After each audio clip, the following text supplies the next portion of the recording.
Contrast uncut, yeah, you know that's us. Where we only speak the real and the real rock with us. Where we motivate the people and politic on success. Oh no, we ain't DJ Khaled, but they swearing we the best. Contrast uncut, contrast uncut, contrast uncut, contrast uncut.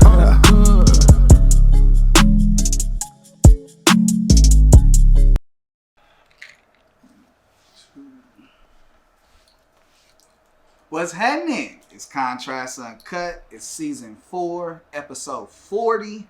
I want to give a big shout outs to Uncle Snoop's Army and Bobby D Presents. I appreciate you, brothers. It's your host, Zylo, aka DJ Juan Dollars, like I won some money. Today, we got a really incredibly dope and funny as fuck special guest. You know, he's from the city of Angels, Los Angeles, California. You know, where the land of gangsters, bad bitches, great tree, and opportunity. This brother's made the most of his opportunity.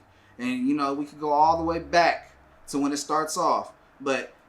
And that's Comic View and BET. But I'm going to tell you now, he's a world-renowned comedian, actor, and writer. This brother's been seen millions and millions of times on YouTube and on TV with endless content from All Deaf Digital Outlet to starting and hosting Roast Me, to the battles to All Deaf Cannabis, and so much in between. You can literally binge watch this brother's name on YouTube, and you'll laugh so hard that anything you going through, this is your message of recipe. And he go ahead and take the gumbo pot of so much real stuff and mix it in, and it's just so comical, but he does his homework, and he presents to you such a well-bought package that you think it was luxury or, you know, designer brand with the jokes sometimes. And if you don't know who I got on the show by now, it's all good. We got the, you know, great opportunity to chop it up with this brother all episode. I'm talking about Teddy Ray, everybody. How you doing? What's up with the player, man? I appreciate you, man, for having me on the show. I was going to say something mid-introduction. I'm like, you ain't got to say all that, bro. Nah. You just going through. But yeah, that's love, bro. Thank you. No, that's one part of it. The show's about praising personal success stories. And sometimes, you know, you got to go down a little bit down memory lane. We be so focused on the next thing. Right. Because the next thing is how we keep on paying for things and how we keep on expanding our visions. But some of the times, you just need a little bit of reflection. If 2020 ain't showed you reflection, when you step on the show, you're going to get some reflection. Man, dope. I appreciate that. It definitely showed me some reflection because we always at the house, just chilling, bored. None of us lie. What you doing? I'm at the house. Come on. We was all low-key, I don't want to say vulnerable, but you safe, but you know, like it's when you used to being outside and doing your daily duties, like it's just something uncomfortable about sitting in the house after a while. Bro, so, when you got a janky president that's telling you it's an invisible terrorist, pretty much, like, you feel me? How are we supposed, or invisible enemy? How are we supposed to battle that motherfucker? And it's like, why are you putting so much fear? Most people died of being why am I forgetting the shit? But, you know, dealing with stress and depression. Right. People died of depression more than actual COVID. Once they caught it, that's where the shit ate them up even more. And that shit. Well, now COVID is tearing up, nigga. COVID is up here, nigga, doing damage. But yeah, like stress will kill anything when you got quicker. The main motherfucker telling you it's an invisible motherfucker. But that's the news. The news is there to stress you out. Come on, say that one more time. If you don't watch the news like that, or if you watch the news with a different eye, I'm watching it for the weather. I don't even gotta watch it for the weather no more. But you know, sometimes the weather girl be kind of thick, and I wanna check her temperature, see where she taking it today. Is it gonna be wet and cloudy where you at? You know, I might want to slide. Or, you know, just to see whatever bullshit they about to kick, you know, just to have some noise. But it's not, I don't never watch it and be like, oh my God, it's about to be over. Because you watch the news enough, you'll think the world finna end tomorrow. The news will have you thinking it's unsafe to go to the park. It's unsafe to go to the front yard. That's real. But, you know, we do got to be on P's and Q's, but Yeah, I just feel like that's for. what's been. I've been on P's and Q's. I've been socially distanced from niggas. I've been ducked away for periods at a time. It was just when I had something to do. Now I'm outside. You feel me? And doing my thing, and just not being able to do shows. This is taxing. Come on. They said taxing. $30 billion was lost from doing shows. Bruh. Billion. Bruh, I just needed the part that I was finna get. Because I had a whole... I know 30 billion, that's for Drake and them. I just needed my few G... Well, I don't want to put my numbers out there, but I just needed my ends, you feel me? Because I had a whole tour. First international date. I was going to Canada, but it's still international, you feel me? I'm crossing borders. Come on. But yeah, all of that got canceled. Whew. Time's the most finite thing we have on this earth, man. I gotta tell you from the jump, I appreciate you fucking with me, fucking with the viewers, fucking with the listeners. Thank you. I like what you said, because that's all we got is right now is it. That's it. That's all I know. That's all we got. Speaking of time, what's a normal 24 for you? I wake up in the morning, thank the man upstairs or the woman I want to meet. If God is a woman, that'll be cool. I wouldn't mind. She'll probably have hell ass. But no disrespect, Lord. But, I just wake up, thank the Lord, eat some breakfast, smoke a blunt, catch up on bullshit, talk to my peoples, just catch up. And it used to be I would go outside and go out and do open mics or do shows or do whatever. Now I'm finding things to do. I've been golfing. I've been hiking. I went on like 2 road trips this year. Who showed you how to golf? Huh? Who showed you how to golf? Nobody. That's why I'm struggling. I didn't say I was golfing good. Bro, you said golfing with some confidence. Golf, I'm swinging the fuck out that club. I'm confidently swinging the club. It ain't confidently connected, but my swing is confident as fuck. I got you. Nah, I ain't got. I'm better stroking, bitches than I am trying to stroke the ball. But I feel like it all works hand in hand.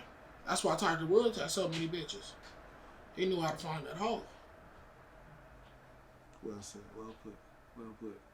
Now, as we talk about COVID, I do want to put to point, we was going to do the interview on Zoom, but we ended up getting together for a New Year's Eve event and connecting, working with Slink, and so that's why we're here today. But we COVID negative and all this shit. So don't worry. Right. I got 2 negative tests. But they say that shit don't matter. So, like, they was like, you can leave here and have COVID. I was like, the white bitch stopped my celebration. I hated her for that. Because I was like, yeah, negative, bow, negative. She like, sir, it's still not 100%. I was like, shush, I'm on live, bitch. How you gonna tell me I'm not 100%? I'm on live. I'm telling my fans I'm negative and you disruptive. And then, see, I had Brent on the show, right? And we decided to go back and forth for his show and my show.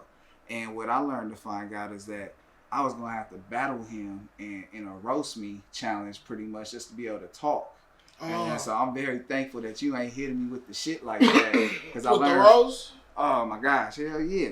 But, Man. I know how to fire. I grew up in the environment, so that's something you have to be able to do. If you don't, you're not going to live. Or you're not going to feel you ain't going to come outside. Yourself. Old mamas and I've been everywhere. But I did some jokes about being roasted as a kid. People be like, oh yeah, that was cute that it rhymed. I was like, nah, nigga really told me I need an ocean of lotion. That happened in real time, and I'll never forget. Like, some roasts be really, like, they hit like a knife. That's true. Shit, when a motherfucker talk about what you wear but don't know your circumstance, be like, it's the only motherfucking orange shirt I got, and I only got 2 fucking shirts. Right. That's not uniform when you move from LA to Bakersfield, and Bakersfield don't have uniform, but LA do. That came from the heart. Y'all heard that? Some tears almost fell out. And motherfucking, that's a 2-hour trip from LA to Bakersfield. It ain't but 2 Rosses on the way. I can't just stop and pick up a little, like, that was deep, bro. Nah, but certain roasts be like, oh yeah, nah, that's why I switch a shirt out between interviews. Just because I ain't have shit. And that's you gotta prove that you got shit. Nah, it's just for me to feel good. It ain't for nobody else. No, it's for the streets too. You always glow up for the streets. Yeah, As much as I like my fit, I go outside and I'm like, I'll be damned if somebody don't say something about this motherfucking fit. Oh, mamas. This shit busting. Like if I really saw stuff, I'm like, man, you do it. Niggas be lying. Oh, I do it just for me. Only for me. No, nigga, you like when a nigga say something to you. Like, hey, you keeping it player right now. That part. Come on. I'm only trying to have people take pictures of me when they got a real camera. I ain't trying to selfie my outfit. Some of you motherfuckers be really doing that extra shit that don't make no sense. Like, let someone tell you in real life. What, like the drip check? Yeah. I mean, some of that shit where you got like a $10,000 outfit on, that's like, okay, I understand you. But that's just like, come on, you only took that picture because it was $10,000. Like, I want you to chill in the outfit just because you like the outfit, not because of the price.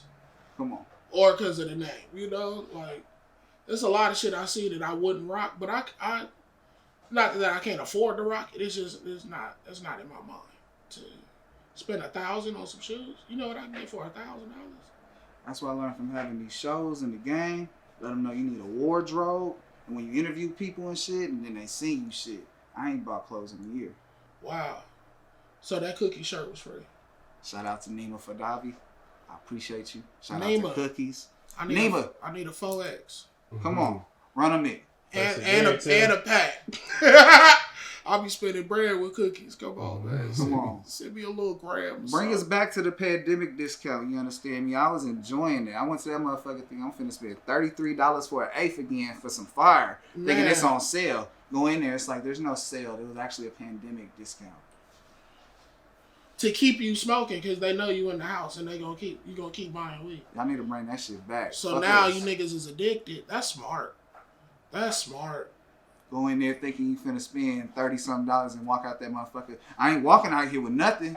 I would have got 2 of them motherfuckers, but I only got 1 this time. Right, because that shit was $78. Come on. Because niggas don't think about that tax. That be the part. When they was trying to vote for all of this legal weed, I was like, nigga, what's the tax finna be? Come on. Because I be damn, nigga, if y'all take all my backwood money in tax. Bro, backwoods in Miami was $5. You know how hurt I was processing that? I bought more backwoods here thinking like it's going to be more expensive there. Like, no, California, they made more money on They you. robbing us, bro. They robbing us. If you look on the back of the backwood wrapper, it comes from 2 places. North Carolina and Florida. Jacksonville. Come on.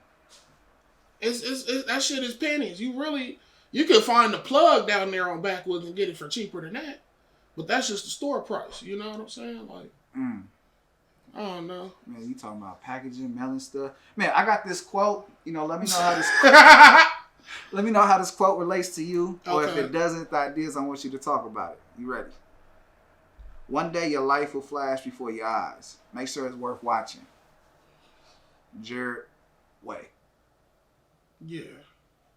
Yeah. You want to fill it up with some memories that you could be like, I did that. I went there. I skeeted in that stripper. I shouldn't have, but I did. But I sure did. Opportunity. You did not miss. You was golfing that night. Golfing. 18 holes. Par 1. Whatever the saying is. But yeah, nah, for sure. You gotta live your life to the fullest, man. Whatever your heart say, do that isn't harmful to yourself or anybody else. I think you're moving in a positive direction, bro. Now, if you listening to that voice that say, sock that bitch for no reason, don't ignore that. Ignore that. Turn that Grand Theft Auto mind off. Right. Niggas be like, I'm fighting demons. Nigga, you sleep with the TV on. So you 17 different niggas right now, and you don't know how to turn off the channel, bro. Just calm your mind. Man, you dropped such a powerful gem, you might have broke the camera. Hey, man. Rocks, baby. Come on, carrots. Talking about the entertainment game, do you feel like the game chose you or did you choose the game?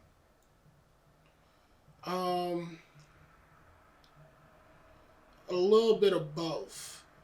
I think at first I subconsciously chose the game, but I didn't know. But kind of it chose me. Like I started off being a fan, watching it. But I think I overindulged. Like I treated comedy like I still to this day it's hard for me to watch certain shit if I can't get a laugh out of it. I'll find something to laugh. I'll watch a horror movie and be dying laughing at the shit. Like that's a gift, by the way. That is a fucking gift. You should be doing horror movies. I should be. I want to. Scare the kids, man. Look at Jordan Peele and that's what his gift was, is that every horror movie he saw funny.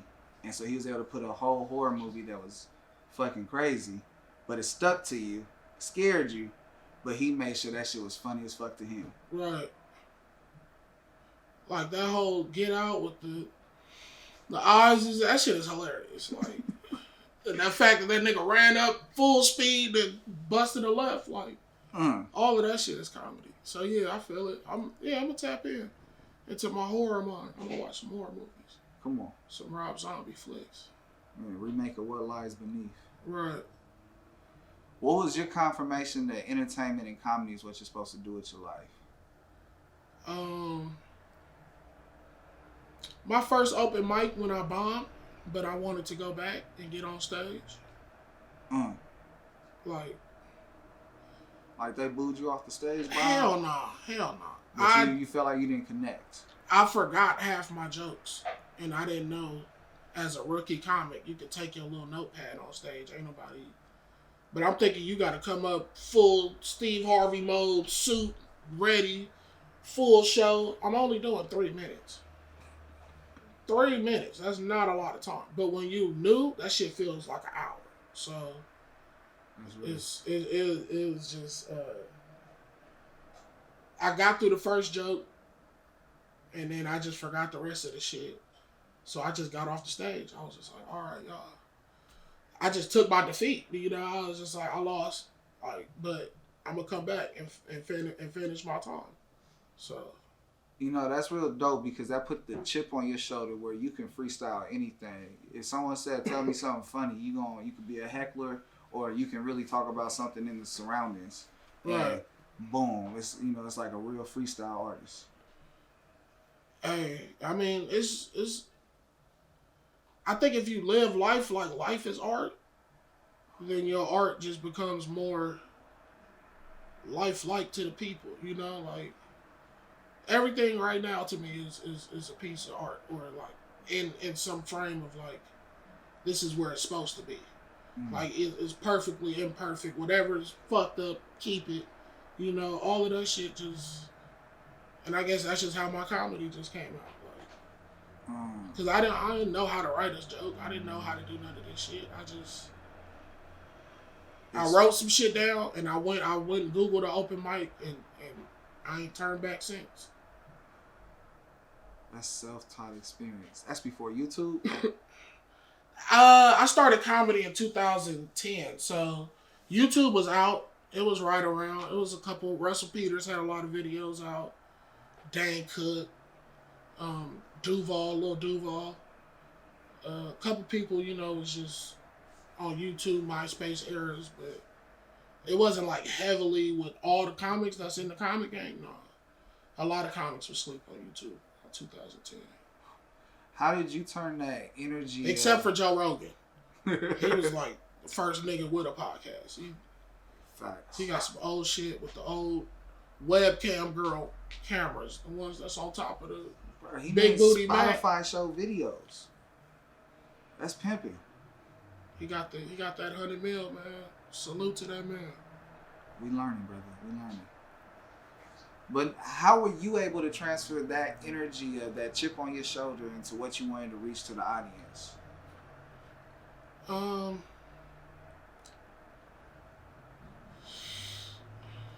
don't know, bro. I just feel like... Because you have a signature, bro. Like, you can literally hear a joke and be like, okay, Teddy wrote that. Or you can hear something going on over here and then you'd be like, that's Teddy's voice. Like you're literally a product that sits on a table, sits on a shelf that people can walk by and know what it is. Right. That's hard. That's hard. I didn't think that when I first started though. Comedy was just therapy to me.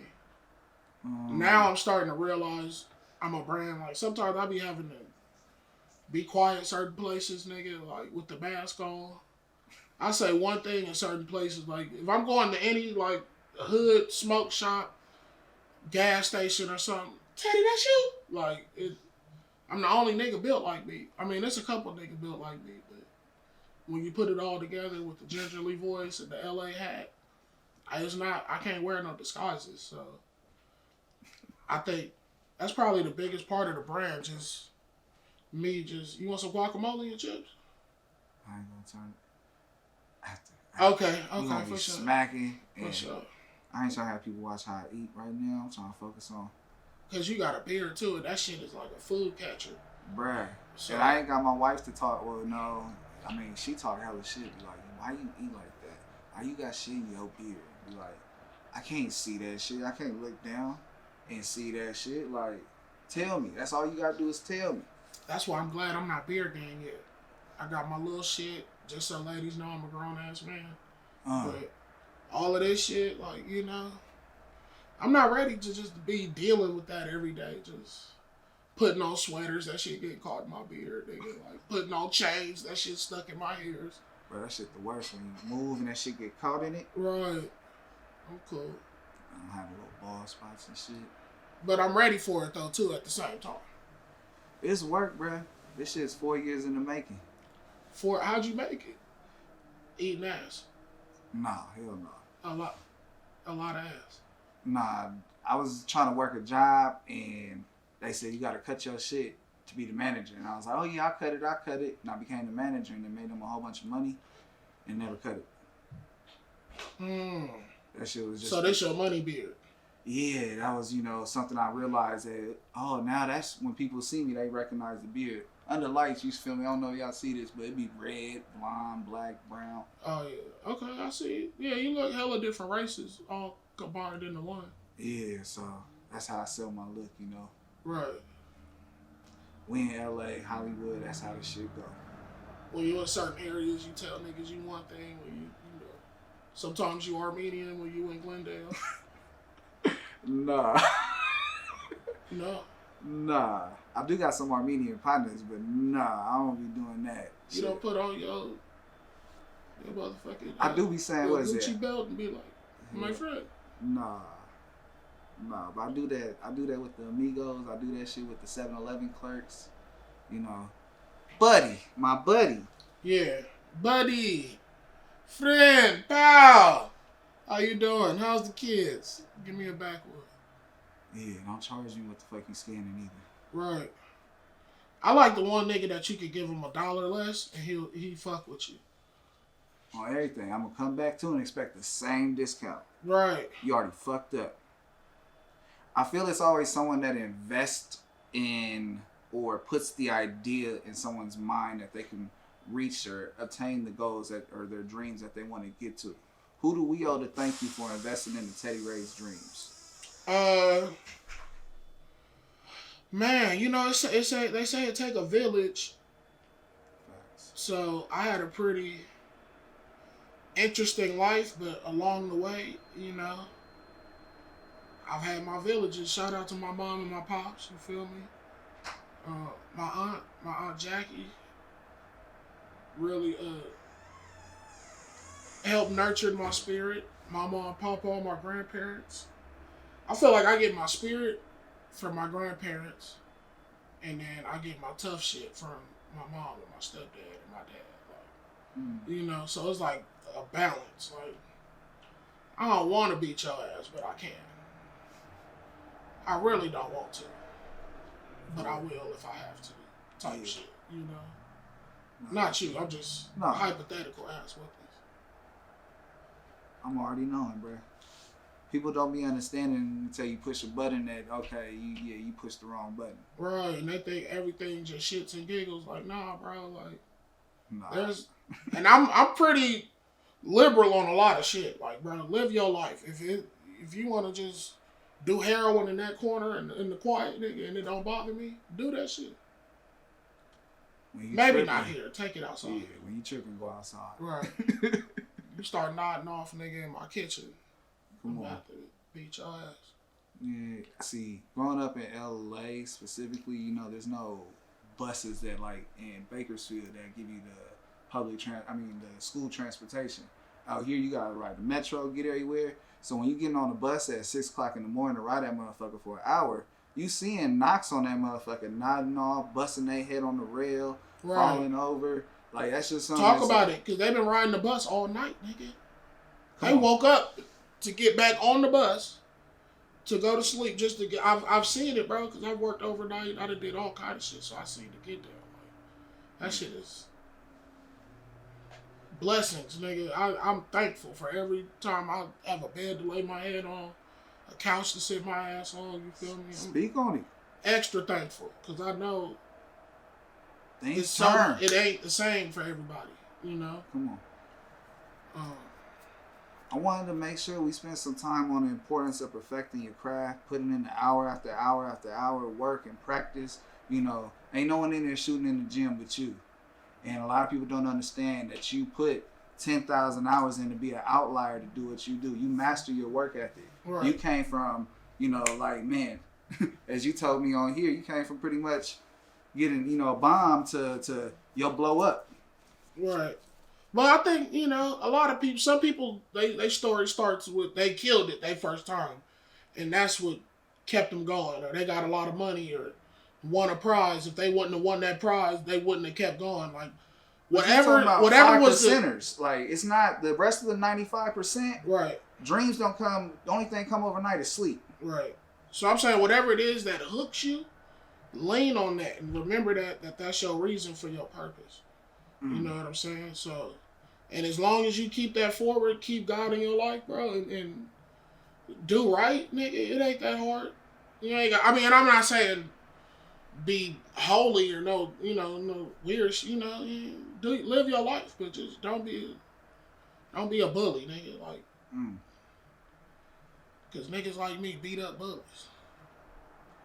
When did you go from stand-up to skits and pretty much recognize that was one of your biggest niches of, I need to be caught, you know, in the element, not just inside the stage? To be honest, I wasn't even really focused on the skit part like that. This nigga Doughboy looped me in on a couple skits.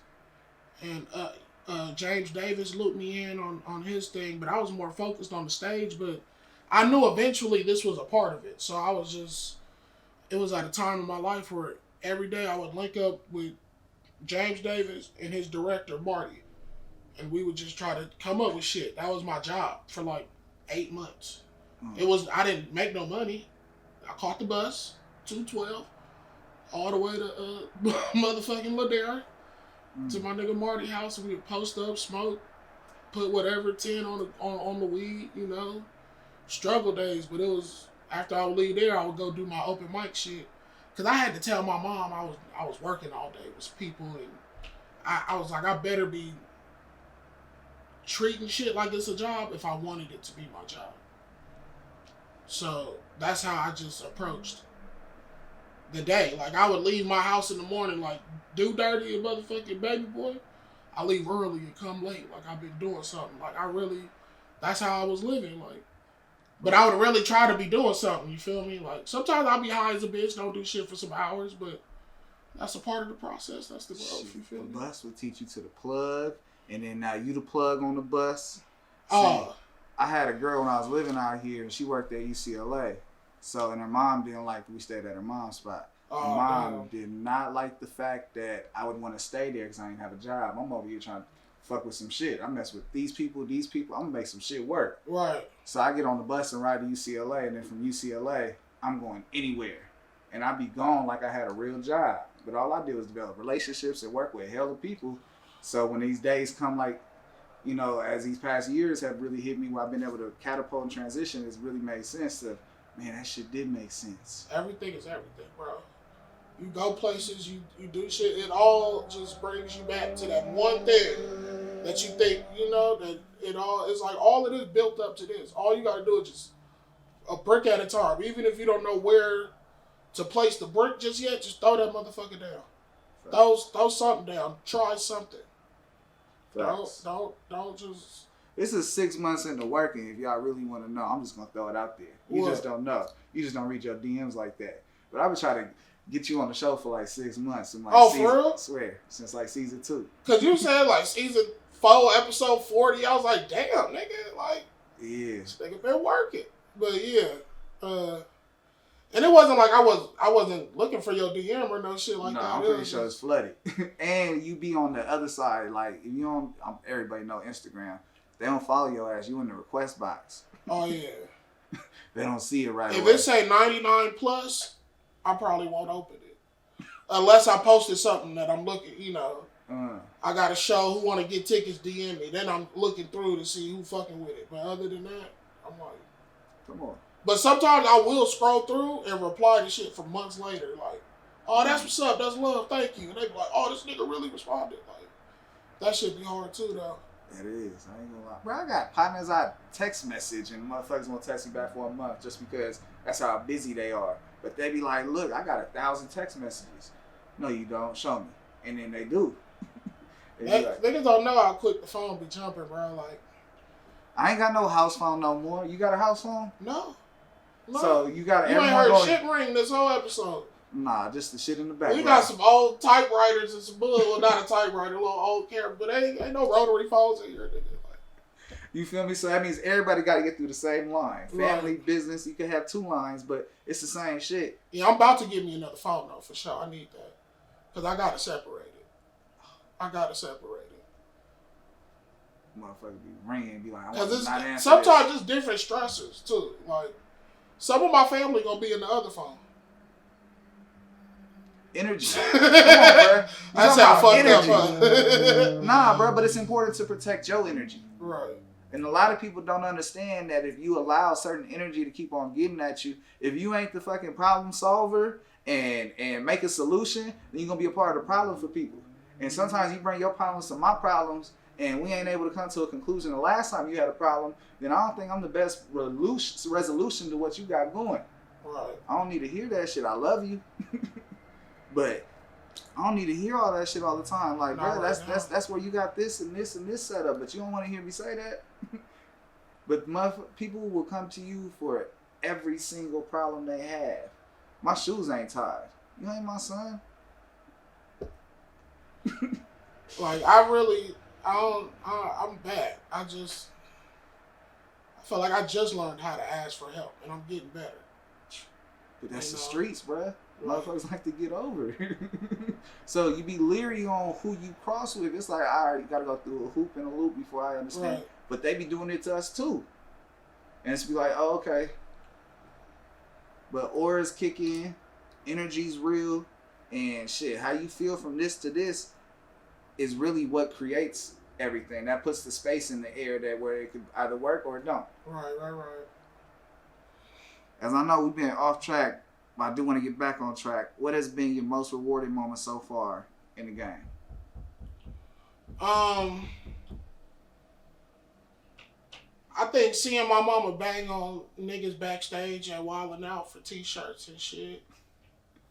Like, that just felt good. Like, just to see her with the backstage passes around her neck. Like, come on, Nick, I need a t-shirt. Just shit like that. I was just like, this is hard, you know? My pops telling me before he passed that he seen me on TV. You know, I ain't really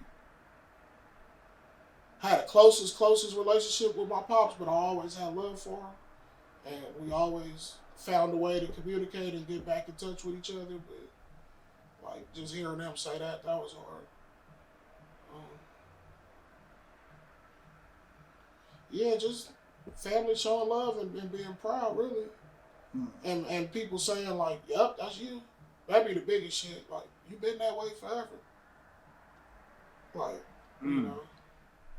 And it's dope that you're able to meet the vision. Like, a lot of times people stare in the mirror and it's a foggy mirror. People have potential to see what they see in you, but a lot of times shit will miss them, and they won't ever see that potential that they were supposed to see in the mirror. Right. And so, no, it's dope for people to understand the transparency of, you know, it's dope to have appreciation for what you do and to hear it from where it matters. Right. It's you know, everybody going to talk about your jokes because they're funny. But it's like, all right, who's really going to pay attention to what I'm doing? Very few. It's very few that really catch on to, like, the real arc of what a nigga's trying to get through, you know? I pretty much broke it down last year. I was like, bro, all of this shit is about loving yourself. Whatever art is, whatever it is, it just redirects to loving yourself. And appreciating others should help you love yourself. Some people, it causes envy and jealousy. They can't appreciate the next nigga. But I love everybody. So we all, every person, she left. You, bro, we all just, you know, special people just gathered. Right. Every time, you know, it's a treat when the players meet. That's what we said. Come on. So, and then we realized that we had to turn into bosses, you know. Right. It's a treat when bosses meet now. Man. Because sometimes people don't understand we bid out our time and our money. After all the losses, now we bosses. Whew. What's a few things people got fucked up about comedy and pretty much what you go through? I wouldn't say fucked up. I just think misconception. People see me and be thinking, "Oh, you the YouTube nigga. You the you know the skit nigga." And I'm like, nah, nigga. My allegiance is to comedy. Always. What's best for the game and the sport and the art of comedy, you know? Or at least that's where my mind is. Like I said, I broke down and got into the skits, which was like the best shit for my career. I can't lie. Like the ADD shit shot me. I've been places I'd have never, I couldn't think that I'd be in fucking Maine with 0.2% black people, but they paying me hella bread to come perform. Who booked me? Who know me in this town, nigga? Like, what the fuck? Like, you know, so I just been blessed just off that alone. But it's always the stand-up. Like, I started off just listening to Eddie Murphy albums, Richard Pryor albums, staying up late watching motherfucking Comic View. Mm-hmm. You know, like, that was me. That's what I just was drawn to it from an early age. So I always looked at it like, that's my happy space, and that's what I want to recreate for other people. You know, so. Because laughing is therapy. It is, you know, you could literally be dealing with like some shit inside where you got like acid reflux or something, and you start laughing so hard, you push all that shit down, and you know, you bounce back. Man, and like laughter really is medicine. It truly is. So I think that probably be the only reason why, not the only reason, but niggas talk about good health and all that shit. Laugh some. Because I feel like a lot of niggas die early because they don't find joys in life. Like, it's just nothing made you hysterical. You ain't never randomly bursted of laughter thinking about some other shit. Like, never. Your life, your headspace is that boring. Okay. Oh, for real. You know, you started off on this journey of yours from the beginning and pretty much freestyled your way into different opportunities, all for the love of comedy. Mm-hmm. You know, what part of that ended up becoming manifestation, and where are you trying to go next? Low-key, I manifested. When I started comedy, everything I wanted, I got. And that just... Like, Nip got a line. Like, I gotta sit back down and rearrange that list. Like, I really had to. Like, and I said, it was weird because God, one of them I pointed out before, God answered it. I just said, I want my name on a billboard. Literally, my name was on a billboard, not my face, not my executive producer. So now I gotta re-aim, you know. I want my face executive produced by Teddy, you know, like now I got to say it all out because he gave me everything damn near exactly to the T. But now I got to, you know, really be specific with my intentions on where I want to take it. So that's just all I've been doing, just not trying to limit myself. Where do you expect to see yourself a year from now? On an island, whispering in Rihanna's ear. macking her down, letting her know about, you know, a real LA nigga that grew up off Pico. That could take her to Roscoe's whenever she needed. You know. But seriously, hopefully. So you gonna be in Barbados, man? Yeah, for sure. She fly all her niggas out to Barbados. I like that. I see how she do. She treat all her. She come to my home. Bitch, I come on the block. Yeah, let me see. They gonna throw us a parade every time we go down. She the queen of Barbados. Facts. I'm going. Facts. I'm going. And even if I don't date Rihanna, just to kick in and smoke weed with her, I'll be her backwood roller or whatever she smoke. I'll roll that shit. Just let me kick it by the queen. Come on. Fuck Queen Elizabeth. It's all about Riri. What's been your 3 favorite? No, don't fuck Queen Elizabeth. The government might tap my shit. Oh, no. It's finna be some UK detectives. What did you say? Interpol finna be right. Go. What has been your 3 favorite skits, jokes that, you know, right off the top of your head that you want to, you know, let the viewers know if they haven't, you know, came across you already? What's your 3 favorite?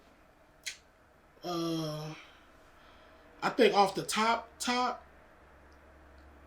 I did the skit with Jay Snow's courthouse. He had a courthouse like show. What the fuck was it called? But anywho, I freestyled a scene because I actually came late to the shoot. So they had it like I actually showed up late to work in the script. So I'm showing up, doors is locked. I'm cussing out the door like, motherfucker, I got kids to feed. Like, that was probably one of my favorites because it was, you know, they paid a lot of, it's big budget shit. Like, they don't, back in them days, like, it was hard to get a big budget out of ADD. So the fact that they let my homie Jay Snow spend a couple dollars that week, we just had fun. So it just made the environment that much more dope. Like, you know, probably the Blood Cuz, the funeral for Blood Cuz. I had to get my acting on for that one. I had to really fake out some tears.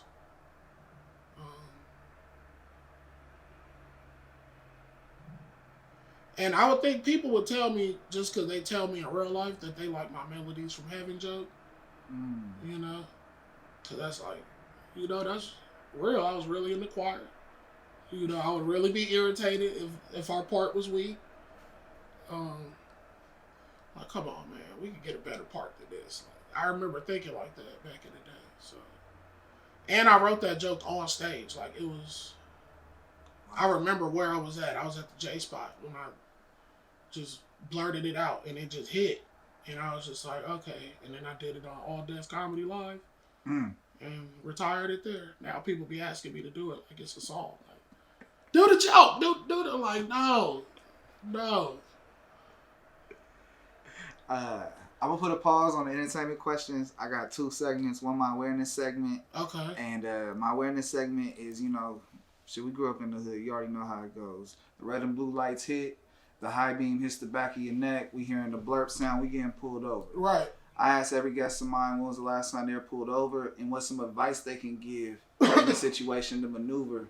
Because, you know, I didn't learn until after I was sitting down what I shouldn't have done. Right. What'd you do? I got caught for second-degree robbery.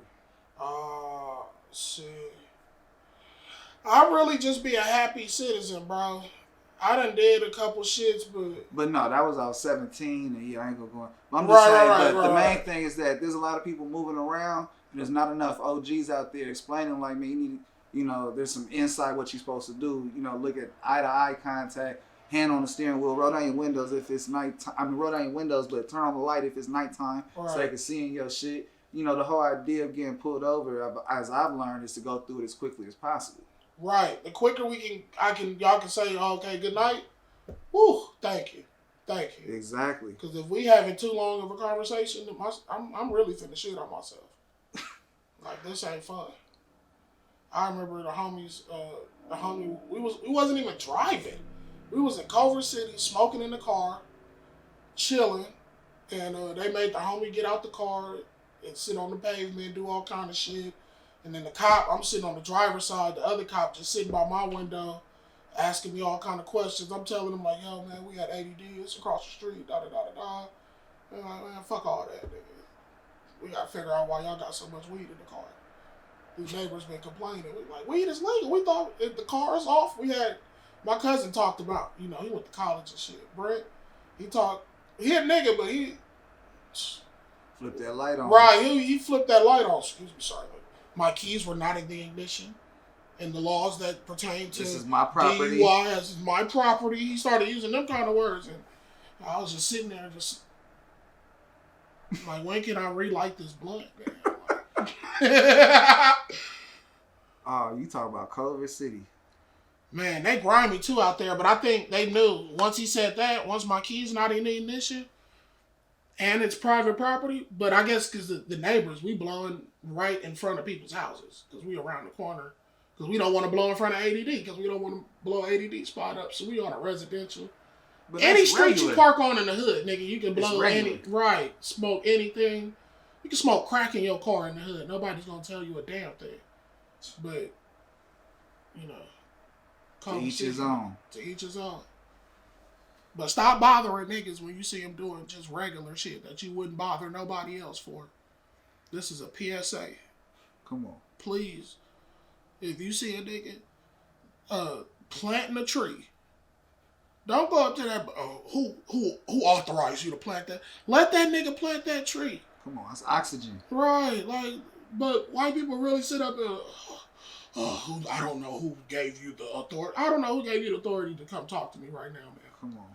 And I'm gonna have my sister come out this house in her slippers and beat your ass. She been waiting. She ready. I told her to get off of her ass last night, but this is righteous. You deserve it. See, knowledge is power, but when you use that knowledge, it becomes a superpower.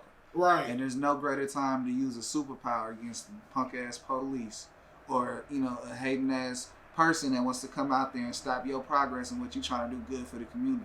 Man. Because that's, you really evil if you try to do that. I got my next segment. It's called Impulse Q&A. I got impulse questions. I want your impulse answer. Okay. You got to answer 3 questions. You don't like the question, it's all good. I hit you with another one. I still want you to answer 3 questions. I got you. Are you ready? I got you. Question number 1. What's the funniest thing you've seen happen in real life?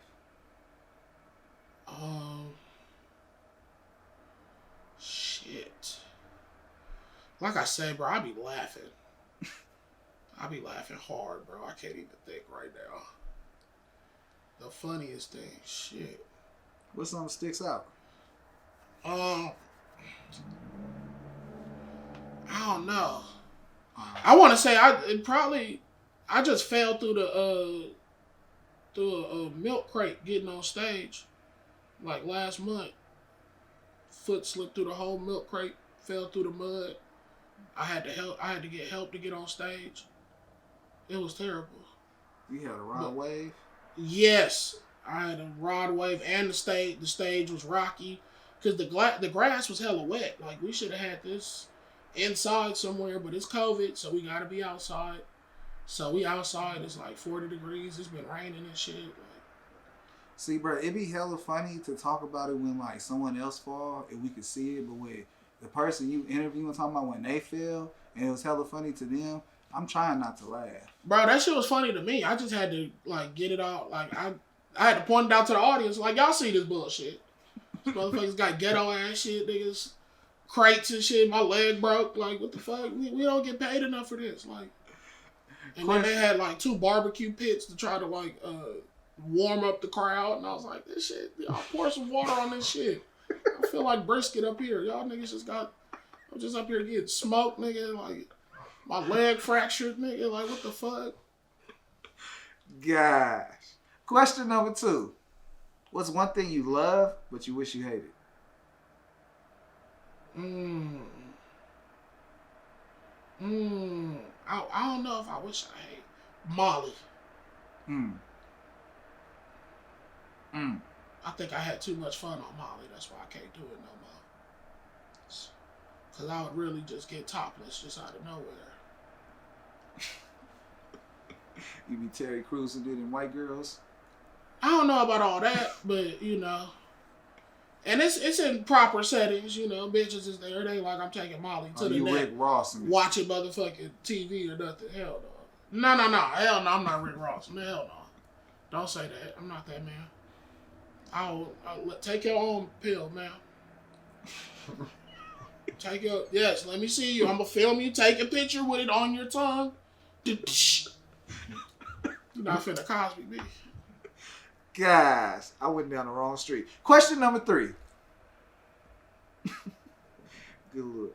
What's one thing you recommend someone has to try at least once while they're in LA?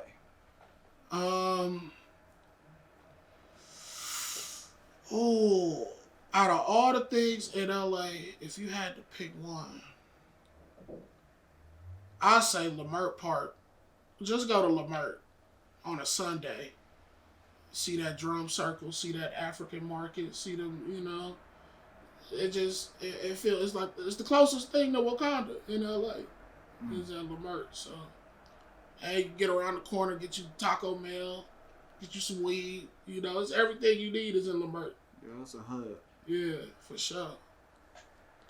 Now, if you notice my show, go ahead. You never really went into like how you got to certain settings, like all def digital and then Wildin' Out. Could you kind of like give us a quick rundown of how you got? Okay. So the all def digital gig, boom. Doughboy hits me off with an idea, say we talking shit to each other online via Twitter, basically. Like, you fat ass nigga, you fat ass, you bad built, nigga, you bad built. Like, we both terribly built. So that's why it's comedy. It's the comedy of it, because we both fat as fuck talking to each other like we not fat as fuck. And he came up with an idea to do a weight loss competition, and this guy that was doing this show, Drew Tillman at the time, who later managed this, was like, hold off on that, because we was going to put the show on Twitter. I don't know how we came up with the idea. We just knew Twitter was just the shit. So we was just like, we got to somehow put this on Twitter. Like, Twitter. That's all we was doing. He was like, hold off, let me take this to Russell's people, to YouTube. He just started a company, da-da-da-da-da. I'm not a nigga that believes hella shit sometimes, you feel me? So I'm like, if it happened, cool. If not, we still gonna go to Twitter. I'm still talking to Doughboy like, nigga, we always got Twitter. Yeah. Nigga, I don't give a fuck about none of this Russell shit, but it actually panned out. They asked us to perform for a show. I thought Russell was gonna be there. He wasn't. He sent some Asian people to watch us. I thought the niggas was finna come pop lock or something. I didn't know what they, like, where's Russ? He said me. I was like, okay, for sure. He said pop. I like Jap. Right. Because they had on Adidas fits, you know. Like, I thought they was really, ain't no Jungle Book, ain't don't. So you were hilarious tonight, and like, I didn't know how it was gonna go, but yeah, after that we got the meeting, and then in the meeting we got our show. We got Blowing Up on ADD. 6-episode series featuring co-starring Russell. This is before whatever's prevalent now, you know. This is Russell Simmons, you know, still Russell Simmons, you know, but Russell Simmons. Rush card, MasterCard, Visa. I was in Def Jam in the 90s, in the 80s. I did a lot of coke in the 80s. A lot of Angel Dust. A lot of fucking PCP. I fucked a lot of whores. Legendary. Come on. Whew. Warren G saved my company. That's why I always love LA. Warren G saved Def Jam. He told me that. Wow. That's why I felt like, okay, now LA nigga gotta come save ADD. You know, when I first started digging into the history of Roast Me, I realized that you were the host, the judge. You had it popping. Yeah. And what transitioned from you in that role to where they took it to another way? It was just a decision at the time that I just stood on. We wasn't agreeing on certain things that I felt like was easy to agree on. But, you know, you live and you learn, so we passed that. Like we said, we working on future, but we, you know. Yeah, no, that's love. Yeah, but I as a fan, I was like, at the time, that first season, we shot that whole first season in a day. It might have been the hottest day that year. So It was a very frustrating day. I don't know what was said to niggas. Niggas was roasting all day. Niggas was hot. Niggas was mad. So, you know, that first season was just, that's what it was. And then we went to the office with it. We moved offices. I also think, too, when ADD switched locations, that kind of altered the energy a little bit, too. Because that Culver City energy was just different. Downtown energy, the train going by, every take, and, you know, it looked nice, but I don't know. That shit a pain in the ass to do. Right. So, that's my honest opinion. I think switching the location altered the energy. So. You have survived my awareness segment. You have survived my impulse Q&A. As a reward, the floor is yours. Whoever you want to shout out, whatever you want people to go run up, go ahead, man. Man, y'all go tap into my YouTube, man. I just dropped some stand-ups on there. A 30-minute called 9 p.m. in San Diego. Yes, I bit Drake. And then I got another one called Fresh Off a Roach Blunt. February 18th. That's the title. I'm into abstract titles. Or just not abstract, very specific. Too specific. I think that's how I'm a title shit. But it sticks. Right. My nose was running before I got on stage, and that's gonna be the name of my special. That's gonna win, bruh. I mean, you giving trade secrets right now, man. I mean, I just learned, like I said, from other people, like Drake had the 4 a.m., like in Toronto, the timestamps. 5 a.m. in California. Right, I was just like, this 9 p.m. in San Diego. I just timestamped my shit, like, you know. And then Fresh Off a Roach Blunt, that was just an idea that I had, like, you know, so, you know. So, but yeah, tap into those 2 videos and then the rest of whatever's on my channel. And then, you know, just more stand-up on the way. I got a show coming up on the 24th. It's going to be available for live stream purchase via Vimeo, so tap in. With Lewis, Belt, CP, Kamara White, Precious Hall. Hilarious lineup. Man, just trying to find more ways to do this stand-up shit, bro, because it's what saved my life, so this is what I like to do, you know. Well, we starting to see the end of the tunnel with COVID. I mean, to a degree, with vaccines getting out and with the president. I don't know. They just hit these niggas with the refill. Yeah. They said COVID 2.0 is out. They just put out the vaccine for the first part. But I ain't even gonna go into all that. But there is hope at the end of the day. I mean, because what people have to realize, you can't do stand up with people in the car. You have to hear laughter. Right. You have to get that affirmation that we headed in the right direction. And same thing for shows and so on and so forth. And so we're gonna come back full head of steam to where it's required, and it's gonna, you know, things gonna sell out like hotcakes. Like stand up too, at the pure essence of it, is so intimate. Like when it gets out there and it's packaged and it's sold, it's the theater, it's beautiful, it's, you know, the crowd, thousands of people. But when you're making those jokes, it's not. You're not making those jokes in front of thousands of people, and I think that's what's missing right now. Just getting back to those intimate settings where I'm right here looking at your face to see if it works.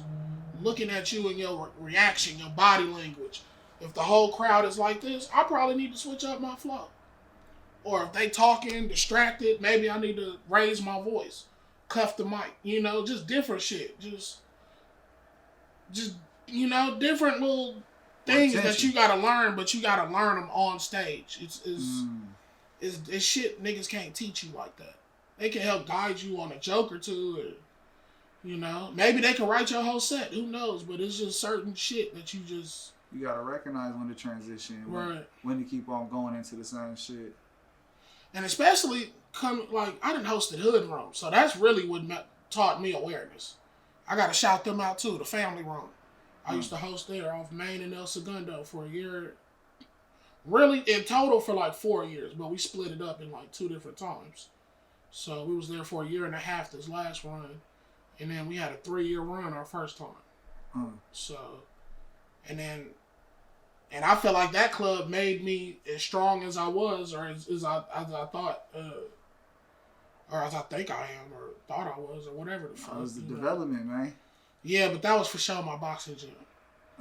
Cause hood niggas don't they got a hard time lying unless they finessing.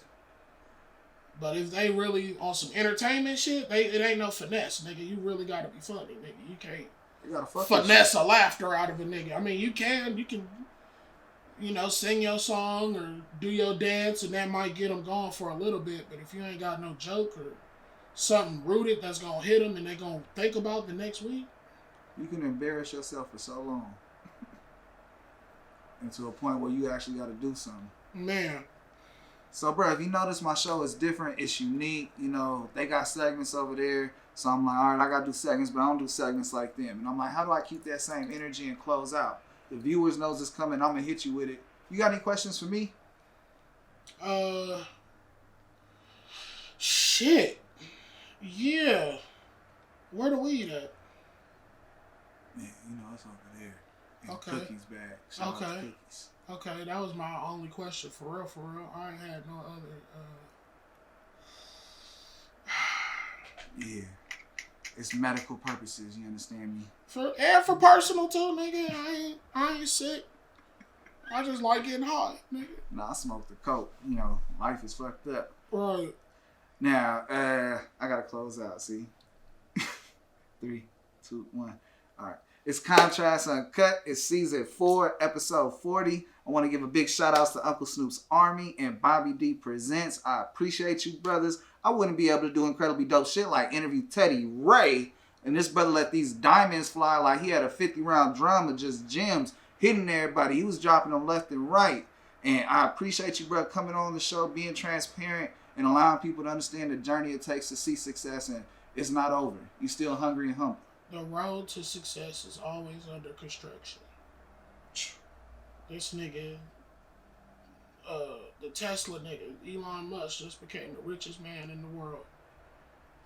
So Jeff Bezos is like, It's a battle. It's a bitch out there about to leave Jeff Bezos because Elon Musk got $1 billion more. You feel me? So it's like the road to success, bro. Just keep building your bricks. Your pyramid gonna hit, and when your pyramid hit, work on another pyramid. Like you just keep building, bro. Just legacy. I think right now I'm before I was building just to build my craft and to be more confident and do all this shit. Now I'm legacy driven. So what's gonna be my mark when I'm not here no more? That's where my head is now.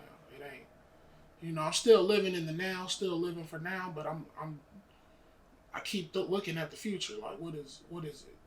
That's even past my life, just what does it look like for my grandkids? Like, what does it look like for my great-grand? Is it gonna be fucked up? And you recognizing that in generational wealth is what structures what can make it easier for people. Right. But I didn't even know. I didn't even care about generational wealth, nigga, until I was 27. I ain't inherited shit. Right. In my whole, I think my grandma might have left me a couple hundred when she passed, and I don't know what happened to that money. But, we ain't growing up inheriting hella shit like that. Like, we really... coming from the gutter. Right. So, I just want to do better than what was done to me. But also, I'm grateful, to be in spaces where I'm still able to have my mentals, like everything's still in line. And I think it just came from just, like I say, my village before, bro, just being raised by good people, my grandparents, my mom, my dad, my aunts, everybody. Bro, when you do this horror movie and you hit for like 100 million, you understand what I mean, how you created generational wealth. Right. Because that's the path you on. And whether you understood that was that big wall you was painting and you just focus on this picture, the rest of the wall is still filling in and people seeing it and wanting it. And so, just keep on striving, brother, because we in that same boat of what's going to keep on going until we see the rest of the wall. Right. But really, I'm not even tripping on the rest of the wall. I'm just trying to have fun building this bitch, really. That's real. Because you don't want to stress yourself out building a wall that you don't take time to realize and have fun that you damn. Building is cool. You know? People be so in a rush to build, I feel like that's how you get sloppy work, nigga. Like, I don't know. Everybody different. Some niggas, I don't know. I'm pot roast, nigga. I slow cook. I'm not just saying that because I'm built like it. I'm not finna lay in nobody air fryer. But press that button, turn me on. Baby, I don't know who I'm talking to. I be thinking about soulmate watching. Hey, what's up, everybody? This is Teddy Ray from West LA. Y'all are tuned in to Contrast Uncut. Shout out to Snoop. Shout out to Uncle Snoop's Army. Bobby D. My nigga Silo. Everybody out there in the camp, bro. Keep holding it down. Keep progressing. Keep spreading love. Cause it come back. It bounce back. Like this really remind me of some. Hey. This really reminds me of some Tribe Called Quest. Hip-hop really taught me to give it all I got left. Wu-Tang taught us how to beat their projects and tell my story over beats and it could be a project. Look, how it all begun. Bum, skibbity bum. Yeah, grew up on that Nas, on that L, on that pun. Old soul when I was young. Crisscross, make them jump. Battle rapping for respect, my nigga. This ain't what you want. Can I kick it when I'm rhyming? Be a legend through Ebonics. Was a sticker boy. Felt like sticky fingers played at Onyx. Can I live track 8? Feel like Jigga 96. Without a reasonable doubt, the album turned me into this. Shit, we always had dreams of being money making Mitch without jewelry on. Hit a jail pose, take a flick. Feel like Pac and keep your head up. Biggie shooting juice.